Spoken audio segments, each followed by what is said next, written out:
Mayor. The next item will be new business. We have Resolution 2015-0101, consideration of a resolution calling for a 2015 March special election for the city of Johns Creek and setting the qualifying dates for said election. Mr. Mayor, members of council, with y'all's permission, I'd like to go ahead and do the report on all three of the election dates that are listed in the resolution as opposed to going one by one. Allow y'all to move forward how you choose through the agenda. Seeing no objection,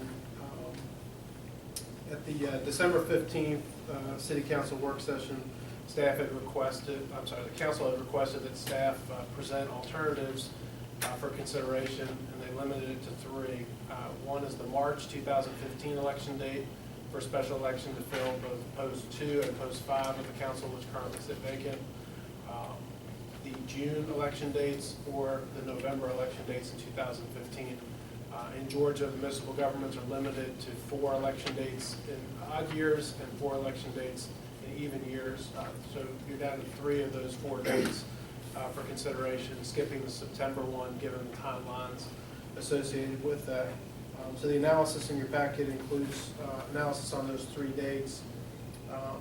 From a cost standpoint, the cost of the March 17, 2015 election, including a runoff, is estimated by Fulton County to be $191,122. And part of that is a reduction that's based on the fact that the City of Atlanta is also having an election on that same day, and Fulton County will be running their election as well. June 16th, estimate for a special election and runoff is $205,974. And in November, the estimate was given to us was $207,634. That was based not on a specific estimate for that date, but Fulton County advised the city it was too far off to be able to give us a specific estimate, so they advised a 10% adjustment upwards for the 2011 municipal election. So we provided in your packet several areas of analysis, and I'll go over them briefly with the council and then answer any questions that y'all might have. One is voter turnout statistics, and we've included those in the packet showing the elections municipal from November 2006 all the way through July of 2014, and then for comparison purposes, we've also included just the most recent election, which was the State House race that was held in January of this year, this month.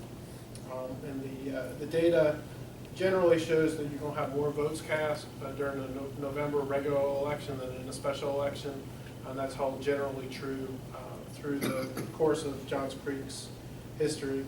Survey results, staff was directed to post an online survey which was held from November 25th to December 15th.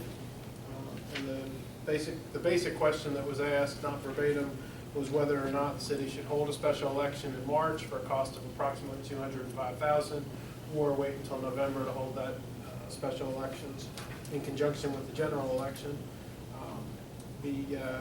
The results of the survey was about 82% of the voters, about 633 folks suggested that the city wait until November 2015.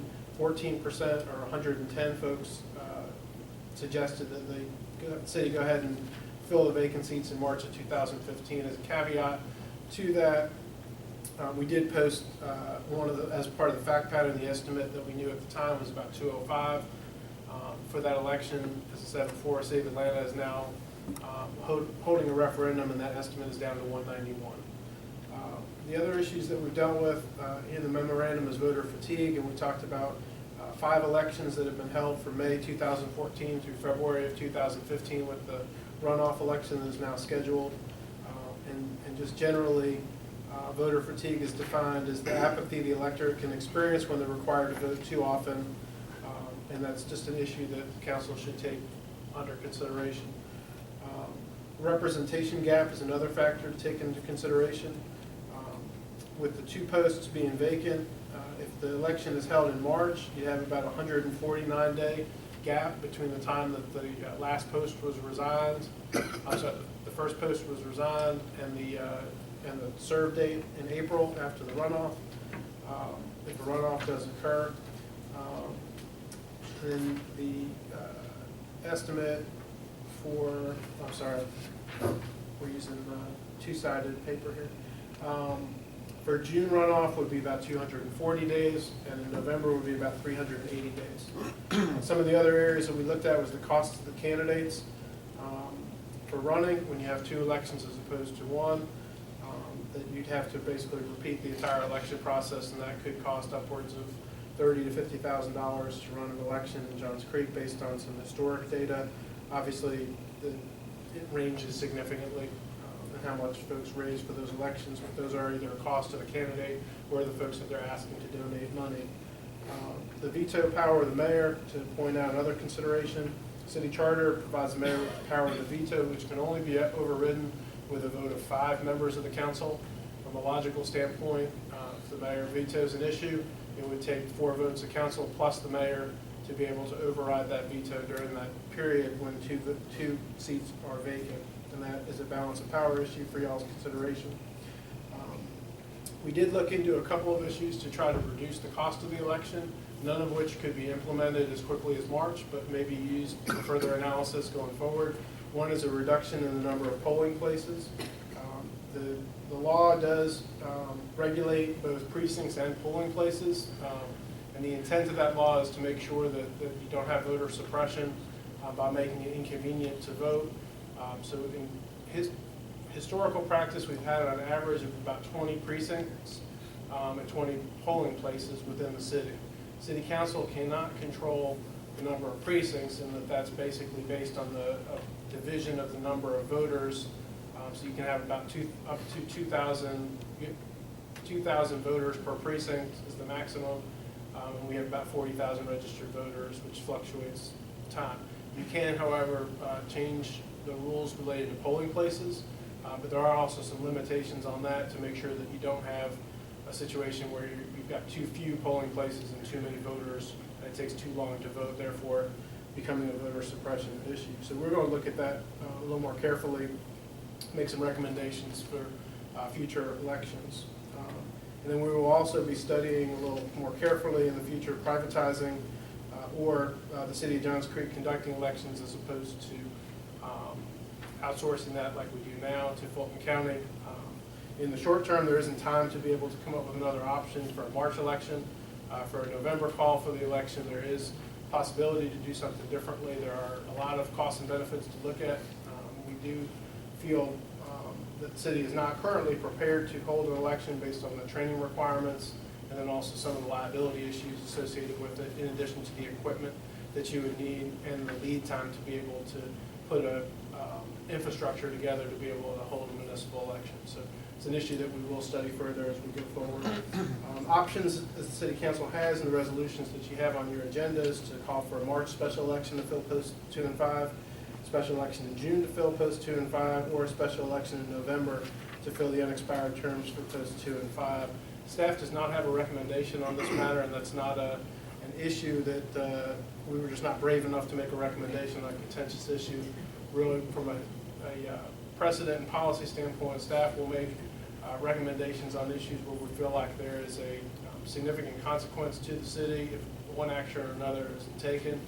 On this, I really believe this is a policy choice where there is no long-term deleterious impact on the city, no matter any of the options that y'all choose. Hopefully we've provided ample information and be happy to answer any questions that y'all may have. Council, do you have any questions of either Warren or anyone else on this matter? Councilmember Sprowse. So if we want to have this election early, can we fund this election? We have the cash to do this? Yes. We can get it in our budget? Yes. Other questions? Any other questions? Okay. Council, as a matter of working through this, you have 3 resolutions. Typically, we don't debate an issue until we have a motion on the floor. I'm going to recommend that you take any one of these or take the first one, put it on the floor, and then have your debate, and then we'll vote on the rest based on the consequences of the first vote. Want a motion? Sure. Motion to approve R 2015-01-01. We have a motion to approve Resolution 2015-0101. Thank you, Councilmember Zabrowski. That would call for a March 17th, 2015 special election. Is there a second to the motion? Council, again, my recommendation is, regardless of your feelings at the moment, let's get something on the floor so we can have an honest debate on the issue. Should we try it again? We have a motion. We don't have a second yet. I'll second it. Thank you, Councilmember, Mayor Pro Tem Broadbent. We have a motion and a second for to approve Resolution 2015-0101, calling for a March 17th, 2015 special election. Is there any discussion on the motion? No. Councilmember Zabrowski? We want me to start it? Or we can just have this open? I mean, my feeling is I think we should hold this election in March. This comes down to a lot of ways, and when we originally had this idea, I kind of went on the side of saving money. And I understand all the concerns and the voter fatigue. I could argue that with, there's fatigue, but what about the citizens who want to exercise their vote to right? Are we going to take that right from them? I don't think that's a fair thing. We spend money on a lot of things. We just put how much into branding, how much into a video thing to stream this, and we want to be transparent, but yet we're not going to fill the seats. We have a charter. I have sworn to defend that charter. It says we have 7 representatives. I feel we are politicizing this if we wait to have an election for 45 days for one and then the other. There are enough. I agree the public has spoken that they would rather not spend this money. And I agree with that. I would rather not spend the money. But here I am in a situation where we have a charter that says we have 7 members. There's a lot of reasons why you can argue both, and I could argue this, but when it comes down to in my heart, I'm not happy when people start messing with our charter, our constitution. I don't like when our president does it. I don't like that, and I think we're messing with this if we don't allow the people that want the right to have 7 up here and may have an issue, they deserve that right, and we should uphold that right for them. We can find $200,000 in a lot of ways, so I don't think we should put those freedoms ahead of some money, and that's how strongly I feel about it. I could argue all these things back and forth, but that's kind of where I'm at. Further discussion on the motion? I'll take the other side for the sake of discussion. For the past few council meetings, we've been hearing from a half dozen or so very vocal supporters, all of whom I have great admiration and respect for. But it's been the same six or seven every meeting. At the same time, we held a survey that we've talked about. There's 716 responses after eliminating the duplicates. Of those, 587 voted to wait till November. Now, there's some criticism of the way the survey was worded. So, if you accept that criticism and go further into the survey, there are 302 people out of the 587 who took the time to write in comments, and the vast majority of those comments said, don't hold the election, spend the money on roads, repaving, other projects. There was another large group that said that they had confidence in the 5 of us to appropriately make decisions for the city between now and November. To the contrary of those who said hold an early election, 99 said hold it early in March or so, but only 39, 10% of those, 30% of those, took the time to make comments about it. So 39 people wrote comments about holding it early, 302, 10% of the said, just wait and let's hold the election in November. The veto issue's been raised. I don't think that's of consequence, given the makeup we have and the way we've been able to work on a collaborative basis. If you look at the data from the past elections that the manager referenced, the highest number of votes we've gotten every time, whether it's a municipal election or others, always in November. In those pure municipal elections, we've about doubled the number of voters as we have when you hold it off cycle.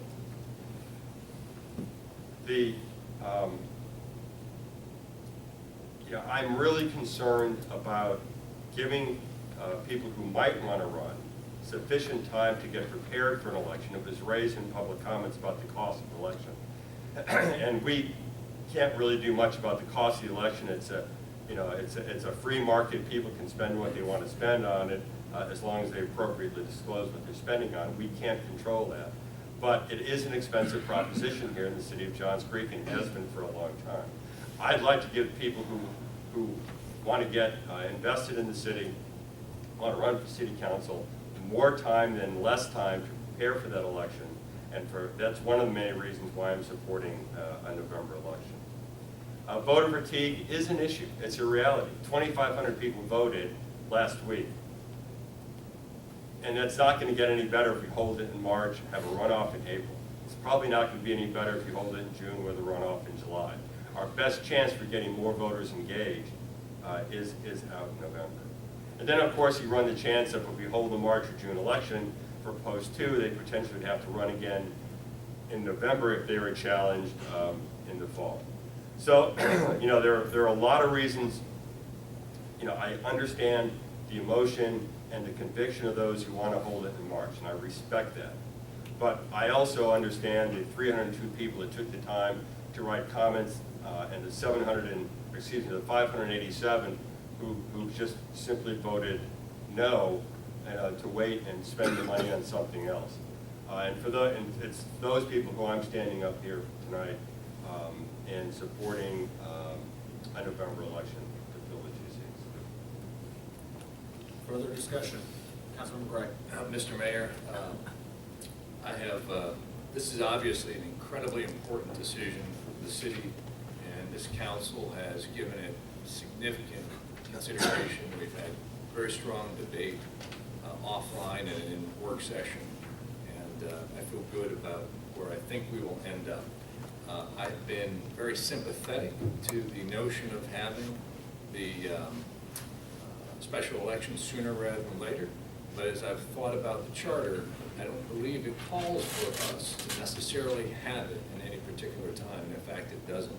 Whereas other cities do have a charter that specifically states the timetable.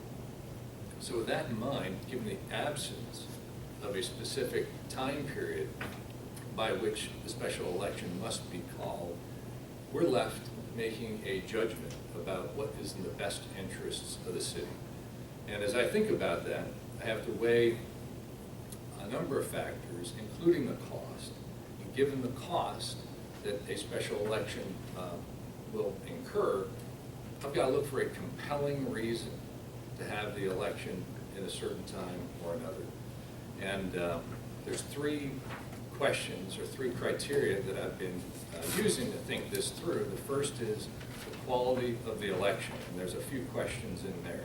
Will sufficient candidates run given the cost and notice and voters' turnout?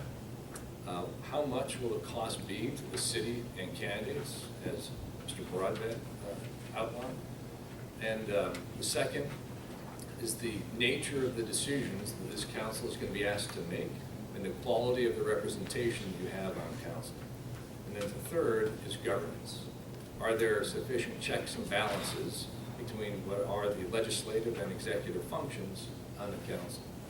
As I think about the first, I'd say given recent and anticipated elections, the limited notice and the high cost, my view is that March and June are poor options. Given relative to the second point, the nature of decisions and quality of representation, I've gotten to know this council fairly well over the last 6 months, Steve, is that right? And I feel very confident in the experience and the ability of this council to represent the city as it looks ahead to what will be, for sure, important decisions over the coming 11 months. And the last point, relative to governance, I think there is a significant issue there that we have discussed at length. I think there's two points that we on the council have really thought about. One is ensuring that we have a quorum. And we have looked each other in the eye, and Mike has asked us, are you committed? And the unanimous response is, of course, right? We wouldn't have run for office otherwise. I think the second point that we've in fact asked Mike is about this notion of veto that the mayor would have. And given his response to my own personal question in that regard and his response to the council's concern about that particular point and his history in using effectively that veto authority, I feel confident that we will be able to fully address any issues that arise, and we'll manage through the process well. And so I'm of the opinion that we should favor a November election for all of those reasons. However, I do think there's a next step which we have discussed, and that is to consider an alternative to the way the charter specifies how many votes are required to override a mayoral veto. And rather than the 5 votes, there's other options that we could take in specifying that as a supermajority. Further discussion? So, what you just said, though, is not what our charter says now. What if some, well, let me ask you this first. What does the intent of the charter say? The intent, in my opinion, says that we hold this election to put the 2 seats. So maybe you feel like we should change the charter and have 5 seats. That was brought up tonight. If that's the case, fine, I'll live with whatever we go with. But in the confines I have is 7. And what if, God forbid, something happened to you? Steve now becomes mayor. We have 4. He can't be overridden. And say I don't like something, I just don't show up at that meeting, we can't vote on it. I mean, that's just not the way this is set up to do. And we have a constitution that we have, and you're judging, saying that it's better for the city to save this money than to have a representation. I don't look at it that way. I look at it as like, we need to fill these seats. And the people that we can find $200,000 savings to get this, but we can't give back the people's rights to representation that they so rightly deserve. Further discussion? Lenny, I fully respect your opinion, as we have both said, you can argue either side of this, and I believe you're right in that regard. I'm just trying to manage, effectively look at this as a business decision that we need to make, how you can best manage the costs and other aspects of this with the risks. And I just come down on the view that I'm confident we can mitigate risks and work through the process. I would much rather spend $200,000 on any one of several dozen items, not the least of which would be repaving neighborhood roads. So you're saying the costs are more important than rights? Is that what you're saying? No, I'm not saying that. I'm saying as I think about the 3 questions or the criteria that I'm reflecting on, quality of the election, nature of the decisions, the quality of our ability to represent the interests of the city in governance, I think about all of that. The nature of the decisions, we have some pretty big decisions coming up. And that, I would say, would throw that argument out. There's some big decisions coming up with the future of our city. Further discussion? Well, I'd just like to, address the point again, not to repeat, but, we've heard from some very vocal people here in the city council meetings through the public comment process. But again, we've got a large group of citizens out there, and, I can't say those 716 people are the same people that always vote, but it could be equated to a statistically valid representation of those people who vote. And those people, voiced their opinion to delay it to November. So I'm up here in support of the people who took the time to respond to the survey, and took the time to, make comments, pro or con, to, holding an early election over in November. That's why I'm waiting until November. We're told, we're supposed to listen to the people. We had so many emails, and I just can't even vote for it earlier than November. I agree with because you. of that. Sorry. I agree with the comments, but there's 46,000 registered voters we heard from, and I'm not discounting that. I agree that in general with that poll, that people would say, no, I'd rather not spend the money. I would rather not spend the money. But We saw an email today with someone who went one way and they've changed their mind saying they want the representation. I just, if you're going by that, I think that's one way, and that's your right to do that. And look, we can agree to disagree, but if this was, like I said in there, if this turns out to be a 3-2 vote, 2 seats could make a difference on this. I agree, we should, I would rather not have to be in this situation, but I am, and when I really think about what this is about, it's about people's rights to representation, and that's what our charter says, and I cannot, this is what's been troubling me, I cannot be comfortable with not giving them that right. This is what. I also am incredibly disappointed in the number of our residents who don't take an active role in the minimum responsibility we have as a citizen to go out and vote. I think it's embarrassing that, you know, we've got voting percentages in the single digits. 2,500 votes in a town of 82,000 is embarrassing. I don't know what to do to get people more engaged. I did everything I could in the past election, and we still had a relatively small number, granted much larger because it coincided with the primaries. But again, if we hold a special election, we're going to have those same small numbers, 2,500, 3,000, 4,000 at the maximum. At least if we wait till November, we'll have an opportunity to potentially double that, maybe get to 8,000 or 9,000, 10,000 voters. And maybe I don't know what kind of communications plan we can put together to get more people engaged. But I think a November election gives us more of an opportunity to not only get more people engaged, but also get more candidates, higher quality candidates that have the opportunity to prepare, run a quality election, run a quality campaign, and ultimately deliver to us, the best representation of the council that we can get.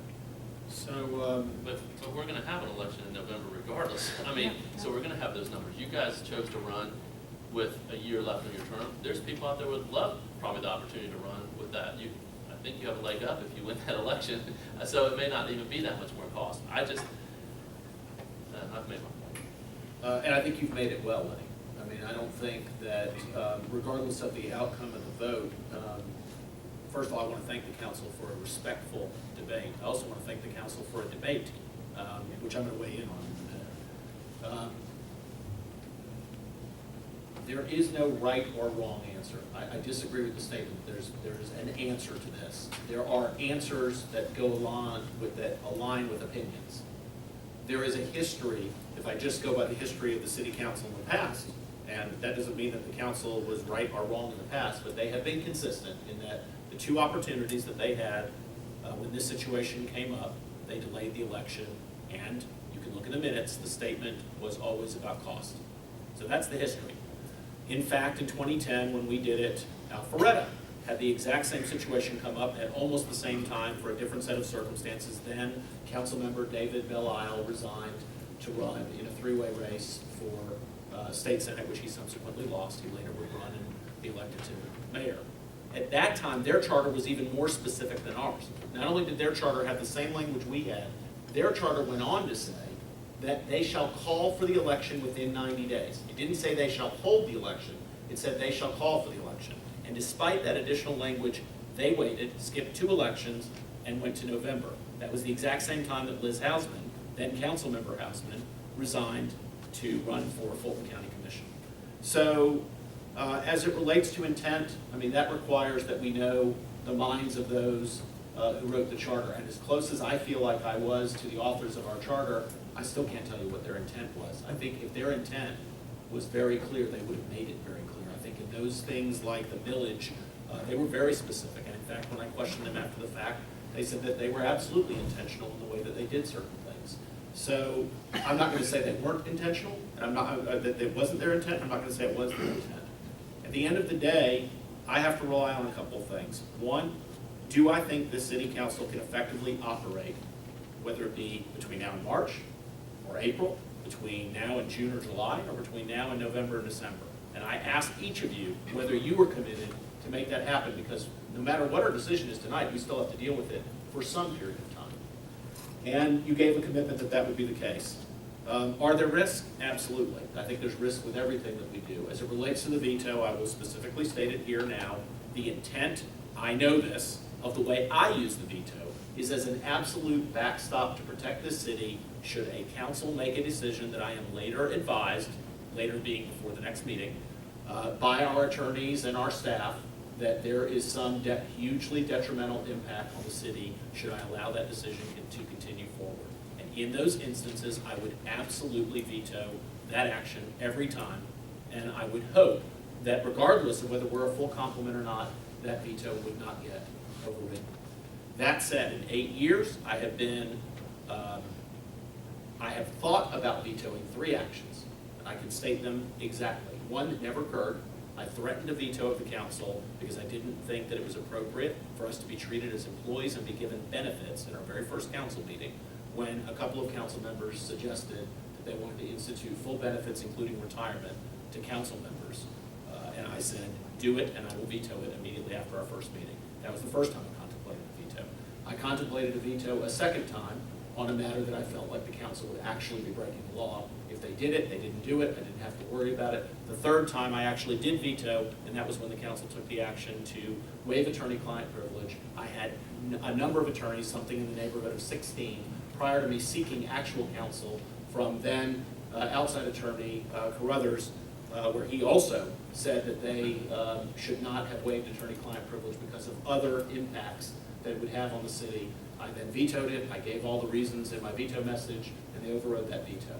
I commit to the council, regardless of when the election is held, should I need to do a veto, and the 4 of you come back and you say, we're going to override your veto, even though legally you would not have the number of votes to sustain it, I will vote to override my veto unless I am given strong advice by our city attorney that that would have a deleterious impact or a severely detrimental impact on the city. I just understand what the spirit of our charter was, and while I think it was a mistake in the way it was written, it did not contemplate the reduction of 2 people at the same time, and that is something that I do think the charter, among other things, needs to be fixed. I think there's a number of mechanical things that we've learned in this process, that we learned in the process that we went through with the city manager, and dealing with that still haven't been fixed. There's just all sorts of what I'll call mechanical issues that need to be fixed in our charter that experience has taught us, and we should get right on that. Although I don't think we'll be able to get it dealt with in this legislative session due to our missing a representative during most of this session. We need to address that. I think we have issues related to the election and the election process. Citizens have raised the fact that there's probably better ways, more modern ways that we can handle this. Some of that is limited by Georgia state law. Some of that is not. And this council can look into that. I think the longer we give ourselves to look into that, that's probably better. Because I think that that will be not only a short-term better decision, but I think it'll be a long-term better decision for the city of Johns Creek if it saves money and gets a better election process, including potentially running it for ourselves, although so far I haven't been convinced that's the right thing to do. Long story short, I would support the November, holding the election in November. If I was going to hold it early, I would actually support June over March, because I believe that at least giving a slightly longer runway than about 7 or 8 days for a qualifying period would be the next best solution. I will tell you, council, that I, like you, I fancy myself as being involved in our community. I'm around our community a lot. I make jokes that I try to do everything that I can inside of Johns Creek and not outside of Johns Creek, although I found myself at Avalon and other places outside the city. And as I walk around and I engage with our citizens, it has been overwhelming as the survey. That's not statistically accurate, but it has been as overwhelming that citizens have said to me, despite knowing about the veto issue, despite knowing about cost issues and representation, that they have clearly said that they would like to wait. As it relates to the citizen that asked whether I would support a reduction in the number of council members, I think I could make arguments in both directions. I will tell you that we've operated quite well at 5 members, and in many ways it's easier to interact with a smaller group of council members. I think that given that we are citywide, I wouldn't be against it. I will tell you that the downside of it is you can look to cities like Snellville, and I apologize, I don't like to call out other cities, where it only then takes 2 or 3 dysfunctional council members, which is harder to achieve as 7 to mess the thing up, but 2 would mess up a council of 5 pretty easily. So there are pluses and minuses, but I think that we ought to look at everything at all the times. Anything that we can do to improve the operation of our city. Long story short, I would not support this motion. I would support the election in November. And again, Lenny, I don't think that, or of course it's self-serving for me to say that I don't think that it's a wrong interpretation, just like I don't think that your interpretation is necessarily wrong. And I certainly respect all of the arguments that you've made, as I do my fellow council members here on the same side of the issue. Any further discussion? Sure. Going back, whatever the vote comes out, if we're gonna be five, obviously we'll work together, I think. I think a couple things. If we're talking charter changes with 5 people, that's a big issue. And that's what we're talking about here. Also, I think, for Warren's not in here, but I think we need to really try to. Warren's in here. Okay. Warren, I think we really need to really look at being prepared to look at maybe not using Fulton County for elections in November. I think this is kind of an issue. I do want to defend our staff because someone made a comment about the not knowing the numbers. Our staff tried to get the numbers. That was not their fault. The numbers were from Fulton County, and I can attest to that. So I want to back them up. And the third thing is, I'm going to say, and the final thing is, I don't, because of Councilmember Kelly Stewart standing up for our charter, I think it was brought up by one of our citizens at home. She stood up in the face of everybody in our charter. I don't think if she had done that, possibly you, but the rest, the 4 others of us would not be sitting up here today. So that's why I'm trying to take the stand for this charter and holding it up, because I think that's what we're here. Further discussion? Call the question. So we have thank you for saying call the question, that actually does call the question. So we have a question on the floor, which is to approve Resolution 2015-0101, which calls for a March 17th special election. Does everyone understand the motion? Yes. All those in favor of approving Resolution 2015-0101, calling for a March 17th election, please signify by saying aye. Aye. All those opposed? Nay. Aye. Nay. Motion fails 1-4. Would council like to make any motions? Motion to approve 2015-01-02. A motion to approve 2015-0102, calling for a June 16th special election. Is there a second to that motion? We have a motion and a second. Thank you, Councilmember Gray. Thank you, Councilmember Zabrowski. Discussion on that motion. This takes out some of the concerns. Voter fatigue, maybe. Further discussion on the motion.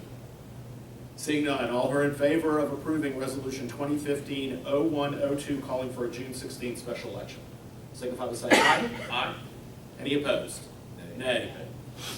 Motion fails 1-4. Would council like to offer up any motions? I move we approve Resolution 2015-01-03. Thank you, Mayor Pro Tem Broadbent, with motion to approve Resolution 2015-0103, calling for a November 3rd, 2015 special election. Is there a second? Thank you, Councilmember Gray. We have a motion and a second. Is there any discussion on the motion? Seeing none, all who are in favor of approving Resolution 2015-0103, please signify by saying aye. Aye. Aye. Any opposed? Aye. Motion passes 4-1. Thank you, council. Is there anything further on this matter? Next item, please. Thank you, Mayor. Next item